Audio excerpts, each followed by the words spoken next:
Un oyente me envió un mensaje respondiendo al video que publicamos hace unos días llamado Abril fue abusada por su tío, un consejero de barrio. Una oyente voluntaria leyó el texto y esto es lo que van a oír hoy. Hola Manuel, este es un tema que me toca muy de cerca y la verdad que es un tema para abordar muy importante y sensible. Y para mí el tema principal del video de Abril sería como el abuso y las etapas que pueden experimentar las víctimas durante el proceso de recuperación. Eso es lo que sentí de Abril. Está en un proceso de recuperación, en un proceso donde ella se tuvo que enfrentar a esta situación. Según la doctora Judy Lewis, que es una experta en trauma y en abuso sexual, ella dijo que el proceso de recuperación del abuso sexual es un viaje único para cada individuo, donde la sanación implica la reconstrucción del sentido de uno mismo y la reintegración de la experiencia traumática en la historia de la vida. Y a medida que avanzan, algunos pueden entrar en una etapa de negación y minimización. Esto que le pasó a Abril, que su tío realmente le había puesto la mano de ella sobre sus genitales, pero ella, cuando llegó a la casa, le dijo a su mamá que había sido en la pierna. ¿Por qué? Este psicólogo, doctor Richard Garner, especializado en tratamiento de hombres víctimas de abuso sexual, señala que la negación y la minimización son mecanismos de defensa comunes en la víctima de abuso sexual, ya que les ayuda a sobrellevar la experiencia y a proteger su identidad de autoestima. Sin embargo, llega un momento en que las víctimas debemos enfrentar y confrontar la realidad del abuso sexual. Esto de poder comprender por qué se experimentan todas estas emociones y reacciones donde no hay un camino predeterminado para recuperarse, pero cada persona tiene un proceso único. Yo pienso que a lo largo del camino, las víctimas pueden experimentar una gran gama de emociones: rabia, negación, culpa, en fin. La mente de uno es como un abanico, pero el proceso de recuperación para las víctimas del abuso sexual es aún más complejo y requiere tiempo, paciencia y sobre todo apoyo.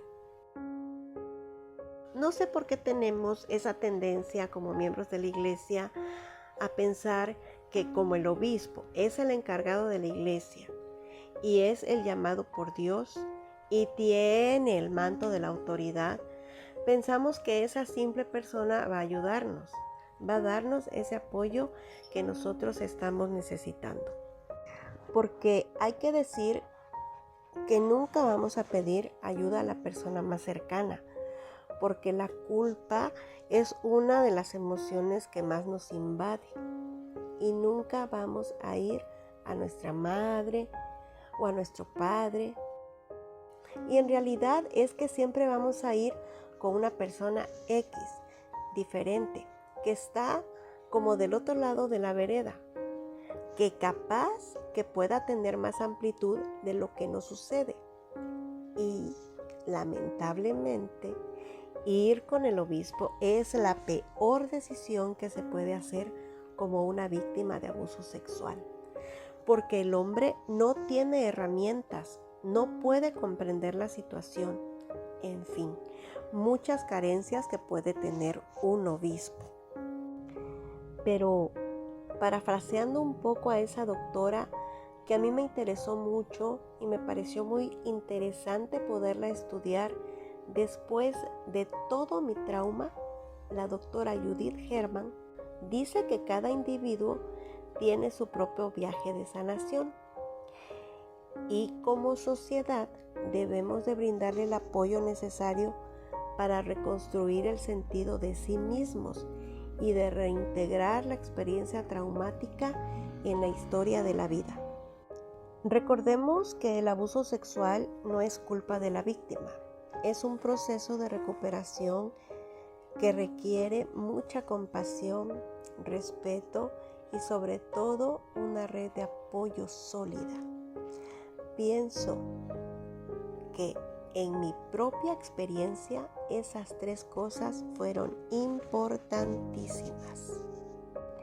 ¿Podemos nosotros como simples mortales contribuir a crear un entorno seguro y comprensivo para que aquellas personas que han sido víctimas del abuso sexual puedan sentir una red de apoyo, un oído que las escuche y, por qué no, tener una visión diferente a lo que uno está mirando? Porque es muy confuso todo este proceso. Me parece un tema interesante, sobre todo esta negación que la Iglesia tiene del apoyo a las víctimas. Y algo que me llamó mucho la atención, me sentí identificada con Abril cuando ella dijo: recibí mi medalla tarde porque no me sentía digna. Oh, casualidad, que yo recibí mi medalla a los 19 años porque no me sentía digna de recibir mi medalla.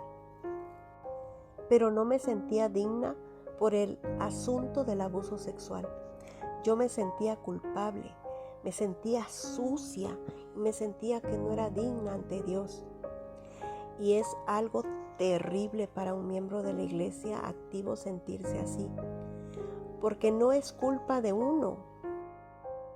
Estas personas que son abusadoras utilizan el mecanismo de culpa para mantenerlos manipulados. Entonces es un tema muy complejo.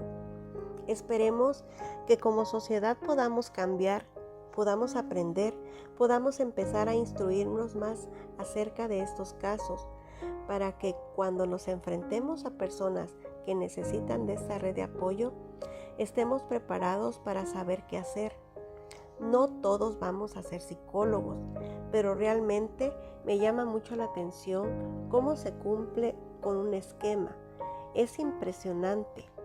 Miro a Abril y me refleja mi vida totalmente.